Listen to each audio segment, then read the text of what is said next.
ಸಾಹಿತ್ಯ ಲೋಕದ ಸರಸ್ವತಿ ಪುತ್ರ ಭೈರಪ್ಪ ಇನ್ನಿಲ್ಲ. ಇವತ್ತು ಬೆಂಗಳೂರಿನಲ್ಲಿ ಭೈರಪ್ಪ ಅಂತಿಮ ದರ್ಶನಕ್ಕೆ ವ್ಯವಸ್ಥೆ ಆಗಿದೆ. ಬೆಳಿಗ್ಗೆ 8ರಿಂದ ರವೀಂದ್ರ ಕಲಾ ಕ್ಷೇತ್ರದಲ್ಲಿ ಅಂತಿಮ ದರ್ಶನ ನಡೆಯುತ್ತೆ. ಕೆಲವೇ ಕ್ಷಣಗಳಲ್ಲಿ ಆಸ್ಪತ್ರೆಯಿಂದ ಪಾರ್ಥಿವ ಹೊರಡಲಿದೆ. ಭೈರಪ್ಪ ಅಂತಿಮ ದರ್ಶನವನ್ನ ಸಿಎಂ ಮತ್ತು ಗಣ್ಯರು ಪಡೆಯಲಿದ್ದಾರೆ. ಮಧ್ಯಾಹ್ನ 1ರ ಬಳಿಕ ಬೆಂಗಳೂರಿನಿಂದ ಮೈಸೂರಿಗೆ ಪಾರ್ಥಿವ ರವಾನೆಯಾಗುತ್ತೆ. ಕನ್ನಡ ಸಾಹಿತ್ಯ ಲೋಕದ ಸರಸ್ವತಿ ಪುತ್ರ ಭೈರಪ್ಪ ಇನ್ನಿಲ್ಲ. ಇವತ್ತು ಬೆಂಗಳೂರಿನಲ್ಲಿ ಅಂತಿಮ ದರ್ಶನಕ್ಕೆ ವ್ಯವಸ್ಥೆ ಆಗಿದೆ. ಬೆಳಗ್ಗೆ 8 ಗಂಟೆಯಿಂದ ರವೀಂದ್ರ ಕಲಾ ಕ್ಷೇತ್ರದಲ್ಲಿ ಅಂತಿಮ ದರ್ಶನಕ್ಕೆ ಅವಕಾಶ ಇದೆ.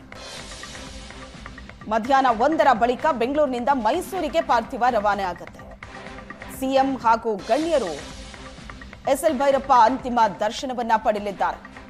ಮೈಸೂರಿನ ಕಲಾ ಮಾಧ್ಯಮದಲ್ಲಿ ಸಾರ್ವಜನಿಕ ದರ್ಶನಕ್ಕೆ ವ್ಯವಸ್ಥೆ ಆಗಿದೆ.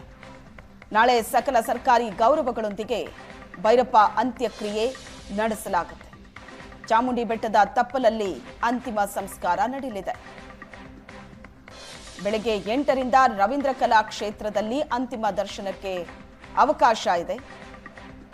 ಕೆಲವೇ ಕ್ಷಣಗಳಲ್ಲಿ ಆಸ್ಪತ್ರೆಯಿಂದ ಪಾರ್ಥಿವ ಹೊರಡಲಿದೆ.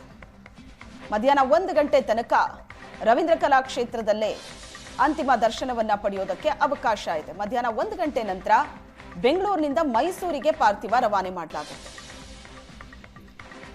ಮೈಸೂರಿನಲ್ಲಿ ಸಾರ್ವಜನಿಕ ದರ್ಶನಕ್ಕೆ ವ್ಯವಸ್ಥೆ ಆಗಿದೆ.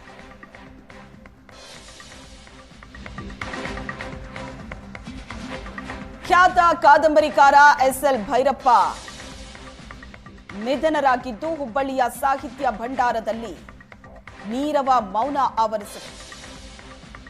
ಭೈರಪ್ಪರ ಎಲ್ಲ ಕಾದಂಬರಿಗಳನ್ನ ಮುದ್ರಿಸಿದ್ದ ಪ್ರಕಾಶನ ಸಂಸ್ಥೆ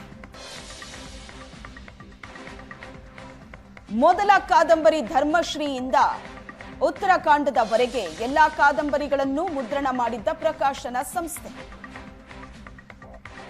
ಹುಬ್ಬಳ್ಳಿಯ ಸಾಹಿತ್ಯ ಭಂಡಾರದಲ್ಲಿ ನೀರವ ಮೌನ. ಭೈರಪ್ಪ ಕುರಿತ ಸಾಹಿತ್ಯದ ಬಗ್ಗೆ ಪ್ರಕಾಶಕ ಅನುಭವವನ್ನ ಹಂಚಿಕೊಂಡಿದ್ದಾರೆ.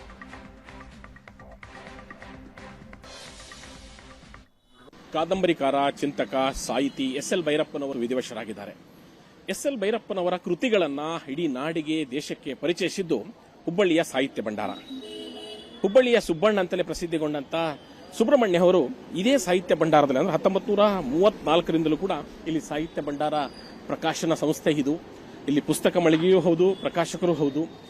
ಎಸ್ಎಲ್ ಭೈರಪ್ಪನವರ 26 ಕಾದಂಬರಿಗಳಾಗಿರ್ಬೋದು, ಸಾಹಿತ್ಯ ಚಿಂತನೆಗೆ ಸಂಬಂಧಿಸಿದಂತಹ 6 ಕೃತಿಗಳಾಗಿರ್ಬೋದು, ಅದೇ ರೀತಿ ಅವರ ಆತ್ಮಚರಿತ್ರೆ ಆಗಿರ್ಬೋದು, ಪ್ರತಿಯೊಂದು ಕೂಡ ಮುದ್ರಣಗೊಂಡಿದ್ದು ಇಲ್ಲಿಂದಲೇ. ಹಾಗಾಗಿ ಭೈರಪ್ಪನವರು ಅಂತ ಹೇಳಿದ್ರೆ ಹುಬ್ಬಳ್ಳಿಗೆ ವಿಶೇಷವಾದಂತಹ ಒಂದು ನಂಟಿತ್ತು. ಅದಕ್ಕೆ ಸಾಕಷ್ಟು ಕಾರಣಗಳಿದೆ. ಅವರ ಅಷ್ಟು ಕಾದಂಬರಿಗಳು ಮತ್ತೆ ಕೃತಿಗಳು ಮುದ್ರಣಗೊಂಡಿರುವಂತದ್ದು ಹುಬ್ಬಳ್ಳಿಯಿಂದಲೇ. ಭೈರಪ್ಪನವರ ಹುಬ್ಬಳ್ಳಿಯ ನಂಟಿನ ಬಗ್ಗೆ ನಾನು ವಿವರಿಸ್ತಾ ಇದ್ದೆ. ಸಾಹಿತ್ಯ ಪ್ರಕಾಶನ ಭಂಡಾರದ ಪ್ರಕಾಶಕರಾದಂತಹ ಸುಬ್ರಹ್ಮಣ್ಯ ಅವರು ಇದ್ದಾರೆ, ಅವರನ್ನ ಮಾತನಾಡಿಸ್ತೇನೆ. ಭೈರಪ್ಪನವರ ನಂಟನ್ನ ಡೇ 1 ನೆನಪಿಸ್ಕೊಳ್ಳೋದಾದ್ರೆ ಸಾಹಿತ್ಯ ಭಂಡಾರ ಅವರು ಇಲ್ಲಿ 1959ರಿಂದ 61ವರೆಗೂ ಹುಬ್ಬಳ್ಳಿಯ ಕಾಡಸಿದ್ದೇಶ್ವರ ಆರ್ಟ್ಸ್ ಕಾಲೇಜ್ ಒಳಗೆ ಲಾಜಿಕ್ ಲೆಕ್ಚರ್ ಆಗಿದ್ದರಂತೆ. ಇಲ್ಲಿ ಬಂದರು. ಇಲ್ಲಿ ಬಂದಾಗ ಅವರು ಇಲ್ಲಿ ಕಾರ್ಪೊರೇಷನ್ ಬ್ಯಾಂಕಿಂಗ್ ಆಫ್ ಇಂಡಿಯಾ ನಮ್ಮ ಸಾಹಿತ್ಯ ಭಂಡಾರದ ಖಾತೆ ಇದ್ದಿದ್ದೆ ಇಲ್ಲಿ ದುರ್ಗದ ಬೈಲು ಮಾರ್ಕೆಟ್ ಒಳಗಿದ್ದದ್ದು. ಆ ಬ್ಯಾಂಕ್ ಒಳಗೆ ಆ ಬ್ಯಾಂಕ್ ಮ್ಯಾನೇಜರ್ ಮಗಳಿಗೆ ಇವರು ಟ್ಯೂಷನ್ ಹೇಳ್ತಿದ್ರಂತೆ.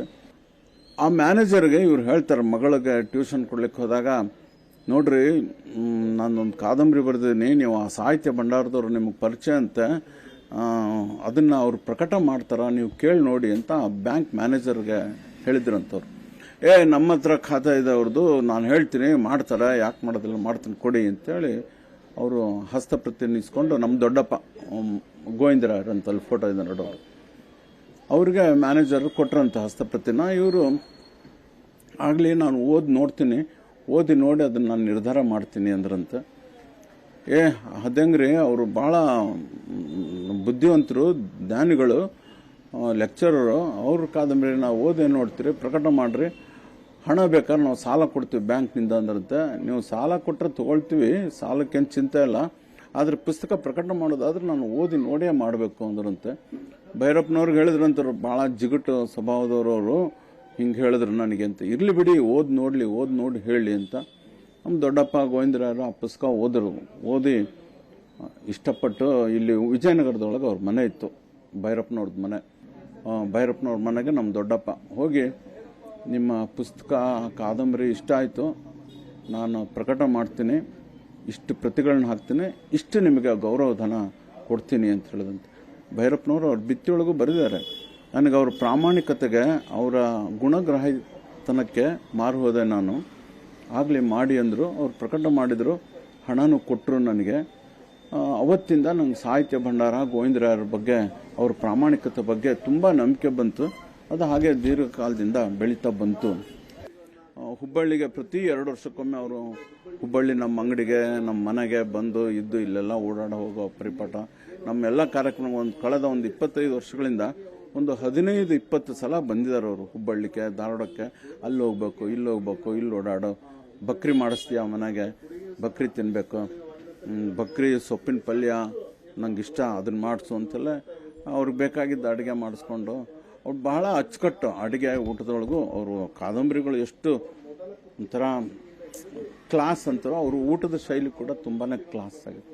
ಇಲ್ಲಿ ಹುಬ್ಬಳ್ಳಿಗೆ ಬಂದಾಗ ಅವ್ರ ಕಾರ್ಯಕ್ರಮಗಳಿಗಿಂತ ಹೆಚ್ಚಾಗಿ ನಾನು ಅವ್ರನ್ನ ನೋಡಬೇಕು, ಇವ್ರನ್ನ ನೋಡಬೇಕು, ಅವ್ರ ಮನೆಗೆ ಹೋಗಿ, ಒಬ್ಬೊಬ್ರ ಮನೆಗೆ ಹೋದಾಗೂ 1 ತಾಸು 2 ತಾಸು 3 ತಾಸು ಮಾತಾಡ್ತಾ ಇದ್ರು. ನನಗೆ ಆಶ್ಚರ್ಯ ಅನಿಸಿತ್ತು, ಇವರು ವೇದಿಕೆ ಮೇಲೆ ಸ್ಟೇಜ್ ಸಿಕ್ಕರೆ ಮಾತಾಡೋದಿಲ್ಲ, ಇಲ್ಲಿ ಹೇಗೆ ಇಷ್ಟಿಷ್ಟು ಹೊತ್ತು ಮಾತಾಡ್ತಾರೆ ಅಂದರೆ ಅವರು ಆ ಥರದ ಸಂಬಂಧಗಳನ್ನ ಹೆಚ್ಚು ಇಷ್ಟಪಡ್ತಿದ್ರು ಅವರು. ಇದು SL ಭೈರಪ್ಪನವರ ಸಾಹಿತ್ಯ ಪ್ರಕಾಶನ ಜೊತೆಗೆ ಹೊಂದಿದಂತಹ ನಂಟು, ವೈಯಕ್ತಿಕವಾಗಿ ಹುಬ್ಬಳ್ಳಿ ಜೊತೆಗೆ ಹೊಂದಿರುವಂತಹ ನಂಟನ್ನ ನೀವು ಕೇಳಿದ್ರಿ. ಹುಬ್ಬಳ್ಳಿಯಿಂದ ಕ್ಯಾಮರಾಮನ್ ನನ್ನ ಜೊತೆ ಗುರುರಾಜ್ ಜುಗಾರ್, ಏಷ್ಯಾನೆಟ್ ಸುವರ್ಣ ನ್ಯೂಸ್.